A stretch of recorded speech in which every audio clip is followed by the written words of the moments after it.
Thank you for that wonderful introduction, Mr. Casas. As Mr. Casas said, I am Brad Bannerman. I'm the academic interventionist here at the high school. Can everybody hear me okay? No? Is better? All right. I'm not used to having a microphone. So tonight I'm going to start my keynote the same way I usually start my days. And that's with a quote. Okay? This quote says, "The most satisfying thing in life is to have been able to give a large part of oneself to others." And the person who said this quote, and I'm sure I'll butcher this name, is Pierre Teilhard de Chardin. And I'll be honest with you, I have absolutely no clue who this guy is. None at all. But as I said, I like to start my days with a quote, and I found this online. And it really, really resonated with me. And hopefully, as we move through tonight's keynote with me, you'll understand why I love it so much. So, as Mr. Casas said, he did pick me to talk, and I immediately said yes when he asked me, and immediately I felt a complete and utter surge of panic. He must have seen the panic in my eyes, because he told me to just tell my story, talk about who I am, the things I've overcome, and the obstacles I face. Well, that relieved me somewhat, until I remembered what I have done. And as I thought about it at first, I kind of wondered, well, what am I going to talk about? I mean, I come from middle to upper middle class upbringing. I mean, my dad was a nuclear contractor for a good portion of my life. Mom was a stay-at-home mom. I mean, I grew up with a swimming pool in my backyard. But the more I thought about this, and I more considered what I wanted to say, the more I realized that I have, in fact, overcome many, many obstacles. I've learned many things in my life. I've worn many hats. That is to say, I've experienced many, many changes in how I define myself and how I think of myself. So Mr. Casas told me to just tell my story. So in an attempt to not be too long-winded, here we go. It was a dark, stormy, snowy night in April of 1981. I was born 1 month premature to my lovely parents. And when my parents went to take me home, they found out that I have extra thick blood, which has been good, and when I scraped my knees since, but it was bad at that time because my blood actually almost clotted in my veins, so I had to go back in for a short time. So I guess you could say I've been overcoming obstacles since I was just a little baby. Now, despite this inauspicious start, I progressed promisingly enough, as you can see there on the screen. Now, my mom always told me that these were the best pictures of me, and I was really never too sure how I felt about that. Now, as I said, my dad was a nuclear contractor. That meant we moved around a lot. Now, I've got a map of pretty much the eastern United States on the screen, and it kind of shows you the route my family took. We started out in Bay City, Michigan. Maybe. There we go. And from Bay City, Michigan, we moved to Bay City, Texas. That's right, Bay City to Bay City across several thousand miles. I don't know how we did it, but we did. From Texas, we moved to Newport News, Virginia. From Virginia, we moved to Tennessee, and finally, we washed up on the shores here in Bettendorf, Iowa. Now, moving around was both good and bad. It was fantastic because I got to experience many, many different cultures through the United States. I learned to speak with a Texas twang when I visited the Alamo in San Antonio. I went to Colonial Williamsburg and experienced what life was really like in the colonial time period. In Tennessee, I learned about the Manhattan Project, which took place at the plant my dad worked at for a short time. And then finally, here in Bettendorf, everything kind of coalesced for me, and I realized how much I loved history. And here in Iowa, I was allowed to pursue it. Now, the bad side of things is because I moved so often, that's 5 times in 5 years, 3 times in the last year and a half, that eventually I kind of started to withdraw. I stopped making friends and trying to make friends because, well, I was just going to lose them anyway. I began to read a lot more, and with a lot of reading, and my appearance back then, I quickly developed a reputation as a nerd. Now, I read a lot because I could take my friends with me, or if I left them behind, I could always find them again in the library. So I can really understand and empathize with students when they tell me that they feel alone, that they feel ostracized. Whether that loneliness be imposed on themselves as it was for myself, or whether it be something from outside, right? So, looking at these pictures, I think I begin to understand why my mom said my baby pictures were my best ones. Back in the late 80s and early 90s, the glasses, the hair, and the dreams were big.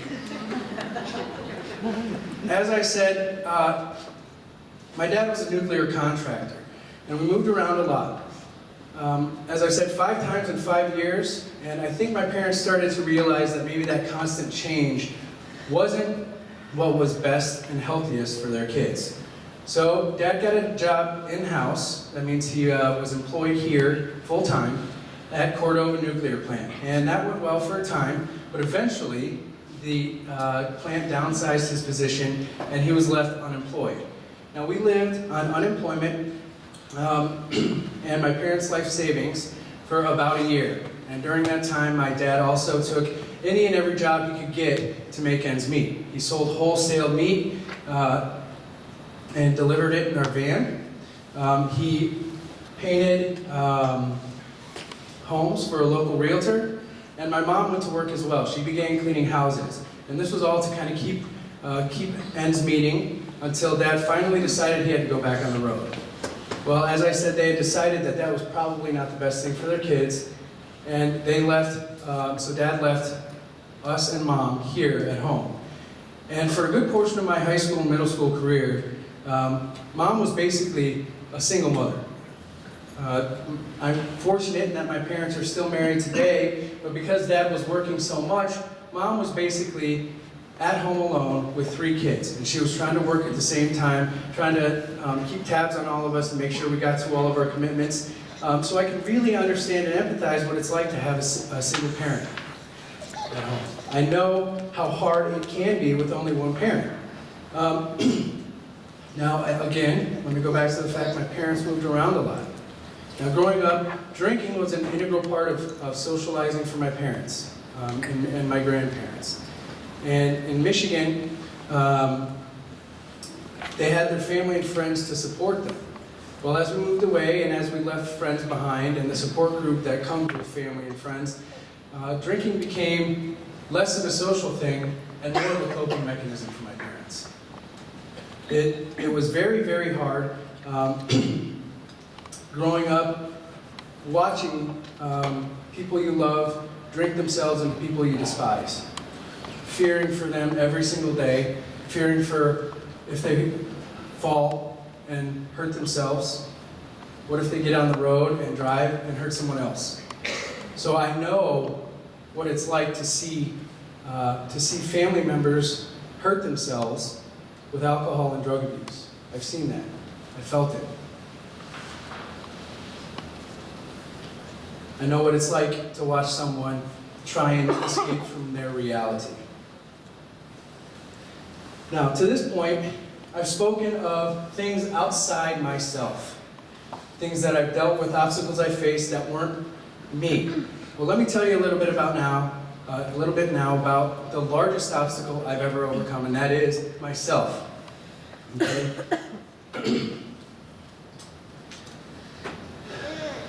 Through school, I was lazy. Like many students I work with, I understand what laziness is. And as I tell them, and as I wish someone had told me, I did it all wrong. If you're going to be lazy, you do the right thing the first time so you don't have to do it again. Well, I did the right thing, but I waited till the very last second, and luckily, somehow, I dodged the bullet of having to do it again. I made it through, passing all my classes, eventually graduating from Pleasant Valley. Yes, I know, Pleasant Valley. Somehow making it through successfully. Now, I went from Pleasant Valley, I went to the University of Northern Iowa, okay? And like many students out there, I had no clue what I wanted to do after high school. I thought at first that I wanted to be a history teacher. I really thought that's what I wanted to do. I loved history, thought I wanted to pursue that, and then I heard about how much teachers make, and I said, no. And when I went to Northern Iowa, I changed my major to accounting. Well, this was the first time I was really out on my own. I had always been at home and always been the good guy, as you saw. I was nerdy, you might have seen that. So when I went to Northern Iowa, I kind of overdid it on freedom and fun. I overindulged. And I managed to do there what I had avoided for so long in high school, and that was fail. And boy did I fail. It was a spectacular, just massive implosion. I ended up walking out of UNI after a year with a 1.5 GPA. For those of you who are keeping track, that's really bad, all right? So a 1.5 GPA and $10,000 of student loan debt, okay? Now I came home in shame for having failed so abysmally. But apparently I'm a slow learner, because when I started here at Scott Community College, I continued to be unsuccessful. And I think in no small part that's because I wasn't sure about what I wanted to do. Or rather, I was afraid to admit to myself what that was. Now, while working on my associate's degree at Scott Community College, I got what I was planning on being a temporary position working in a warehouse here in the Quad Cities. Well, that temporary position ended up lasting me 13 years, okay?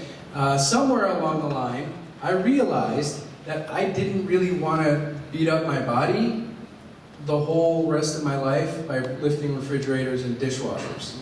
And I started taking school seriously. And I think that happened about the same time I met the woman who would become my wife.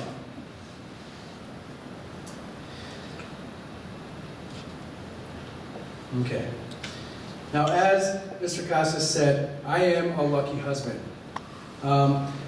The woman I met became my rock, my best friend, and one of my biggest reasons why I wanted to change, why I wanted to improve myself. This is her. This is my wife, Erin. She's here tonight. We were married in September of 2006, and at the same time, I started working on the last 2 years of my bachelor's degree at the University of Iowa. Okay? Now, I was commuting to Iowa City 4 to 5 days a week, which I really don't recommend. And it was tough, but eventually I succeeded and graduated with my bachelor's degree in history. And though my wife, who clearly is smarter than me, told me and encouraged me to get a teaching degree, I still thought that I didn't want to be a teacher. Now, in case you guys didn't know, a history degree by itself is one of the 10 absolute worst and most useless degrees you can have, unless you want to be a teacher. If you want to be a teacher, you're set. But I didn't. So for about 2 years, I looked for a job where my history degree would be applicable, and then I slowly came to the realization that it wasn't. And I started my career in education, again at PV, as a substitute teacher. Heeding the advice of a good friend of mine who then taught at PV, but now I have goaded into joining the light side and coming here to Bettendorf High School. And my wife has not let me forget the fact that she was right ever since. Now, the next stage of my life was my family. In May of 2009, I became a daddy. This is my little daughter, Eva. She's now my oldest daughter, I should say, Eva. And she's now going to be 6 in May. And to this point in my life, I had known that I wanted to change. I knew it was going to happen. But I was always scared. I was afraid. Okay? Fear was a huge part of my life. I was afraid to fail. What happened if I went and I tried to change and I failed at it? Even scarier, what if I succeeded? What if I went and I tried to do something and I was successful? That meant everything was going to change. And that scared the crap out of me too. It did. And I know what it's like to be overwhelmed by fear. But when I held Eva for the first time, and later her sisters, I knew that I didn't just want to change, that I had to change. I wasn't just looking out for myself and my wife. Now I had daughters to take care of as well. And that really changed the way I looked at things. In January of 2011, I started my master's program, again at the University of Iowa, again commuting, because I'm, as I said, a slow learner, while taking care of my daughter 3 days a week, and knowing that twins were on the way. Oh, wow. These are my other two daughters. They will be 3, 4 this year. And I would love to tell you which one is which, but they're identical, so I can't. One is Elizabeth and one is Sophia. And there's all 3 of them together in our most recent family photos. Now, when the twins came in July of 2011, it was very exciting. Right up until the point that we had to spend 10 days in the NICU in Iowa City with them. For those of you who don't know what the NICU is, it's the Neonatal Intensive Care Unit. Okay? They were actually full term for twins, but they experienced some complications, so we got to spend 10 days on our dollar, or rather the dollar of our insurance, in the NICU in Iowa City. And that was scary, and it was hard. It made my commute shorter because I was taking summer classes, which was tough to juggle as well, but it was very tough. My wife was very, very concerned. I was concerned about my children and my wife because she was with them a lot more than I could be with classes. And eventually, the girls were released with a clean bill of health, but it didn't really get a whole lot easier after that. That was very short, intense stress. It kind of drew out after that. And that fall was the roughest of my school career. I would probably say the roughest of my life.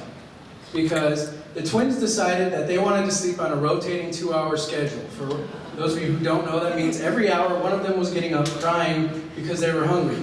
Now luckily for me, my wife took most of the bullets. Okay, she took all of the bullets for me. Because she knew that I was going to school Tuesdays and Thursdays, taking care of the kids Monday, Wednesday, Friday, and working Thursday night, Saturday, and Sunday. All while taking graduate level coursework, 15 hours of it, in what was the hardest graduate work of my career. It was a nightmare. So what that means is, I can really empathize with students when they come to me and they tell me that they're overwhelmed, that they feel like they're drowning, that there's a mountain in front of them, and they don't know what to do. I've had that feeling. I can empathize with them. Now, I graduated in December of 2012 with my master's in teaching and learning. By the way, I still don't know what a Hawkeye is. Still confused by that. For those of you who don't know, social studies is usually a pretty tough gig to land, so I knew it might be a little while before I got a job. And while I was waiting, I continued to sub at PV and work my warehouse gig. Life was hard, things were tight, and the prospects for a full-time position were relatively few. Now, I'd always known my whole life that winter was a really tough time for me. I've always been that way. And for those of you who don't remember, the winter of 2013 and 2014 was especially nightmarish. I think that there was almost a 2-month span where I believe every single day was sub-zero temperatures, or very nearly. We had a lot of snow, but we couldn't get out and enjoy it because it was so cold all the time. Now, this really, really affected me. In fact, it affected me so badly that eventually it began hurting my family. And it began hurting my relationships with family and friends. Okay? And eventually I had to overcome my fear of what might be said and go to the doctor. And I was diagnosed with seasonal affective disorder, or SAD. For those of you who don't know, SAD is a sort of depression, and it's especially awful during the wintertime when there's little sunlight and little exposure to vitamin D, and several other contributing factors as well. But when it started to affect my family, I knew that I could no longer keep my head in the sand. I would have to face my fear. I would have to overcome the obstacle of myself to go and find the help that I needed so that I could really make the change I needed to change to improve myself and my life. And I can really empathize with students who come to me and tell me that they are feeling depressed or dealing with other mental illnesses, or that they're feeling isolated and they don't know what to do. I know what it's like to be kind of down and hopeless. Now, why does it matter? Why do you care? This is my family now. Okay? Take it at the same time as the last picture of the girls. And they are, without a doubt, the biggest reason why I want to succeed, why I want to improve, why I want to give of myself to others to improve themselves. Now, as I said, when Mr. Casas asked me to tell my story about what I've overcome, at first I didn't think that I had overcome much of anything. But eventually, giving it true thought, I realized that I have persevered and overcome several significant obstacles. Now, why should you guys care? Because my story is both unique and commonplace. Everyone in here has overcome obstacles, similar, if not the same, as those I faced. Everyone in here has faced and persevered in the face of hardship. So let's look again at this quote. The most satisfying thing in life is to have been able to give a large part of oneself to others. Now, I can tell you for a fact that all of these educators and parents in this room can verify the truth of this statement. They can testify about how true this is. And furthermore, they can all empathize with you because they've all faced problems that may not be the exact same as yours, but they are very similar. And in fact, empathy is why so many of these adults can affect your lives in good and bad ways. Because you empathize with them, they empathize with you, and through this emotion, they make a connection. You make a connection that is stronger than just student and teacher, or parent and child. In fact, empathy and the effect these educators have on you is why you chose them today. Now, you students out there have made choices in your lives to look at hardship, taste failure, and then overcome and persevere. Some of these obstacles are outside of yourself, some are inside, and likely you faced both. You're here because the adults in this room recognize your success, and they are proud of your achievements. That's why you're here. As I mentioned, I love quotes, mainly because people are far more inspirational than I am, so I like to borrow their ideas. In teaching, we call that collaboration. If you're trying to achieve, there will be roadblocks. This is my message to you, students, through Michael Jordan. If you're trying to achieve, there will be roadblocks. I've had them, everybody has had them. But obstacles don't have to stop you. If you run into a wall, don't turn around and give up. Figure out how to climb it, go through it, or work around it. Now, I'm pretty sure everyone in here has heard of Michael Jordan. He was a relatively decent basketball player back in the 90s. In my opinion, he's the greatest basketball player to ever play the game. But he really knew failure. You don't hear about it very often, but he failed to make his high school basketball team. In case you didn't know that. He's quoted oftentimes as discussing the fact that he was selected by his peers to take the game-winning shot several hundred times and missed. So he knows what it's like to face obstacles and overcome them and persevere. Now, you've all in here already overcome obstacles and you've found ways to succeed. Now, if you guys keep doing this after today, you will continue to find success. And as you do so, remember this.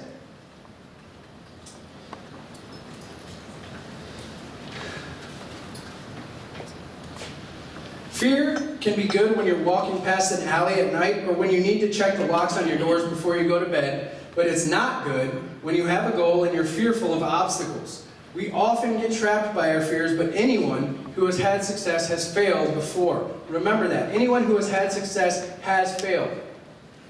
You'll all remember when I told you how afraid I was for so long, and it kept me from becoming who I am today. Who I somehow, even when I was 18, maybe 17, knew what I wanted to do with my life, who I wanted to be, what I wanted to do. I wanted to teach. Don't let this happen to you. Face your fears, overcome your obstacles, and don't be afraid to fail. Everybody fails. Remember this, everybody in here has failed. It's what you do after you fail that defines who you are. Thank you for giving me the opportunity to speak tonight. I look forward to hearing everybody's stories throughout the rest of the evening. Congratulations, everyone who has been selected. You all have truly earned this honor.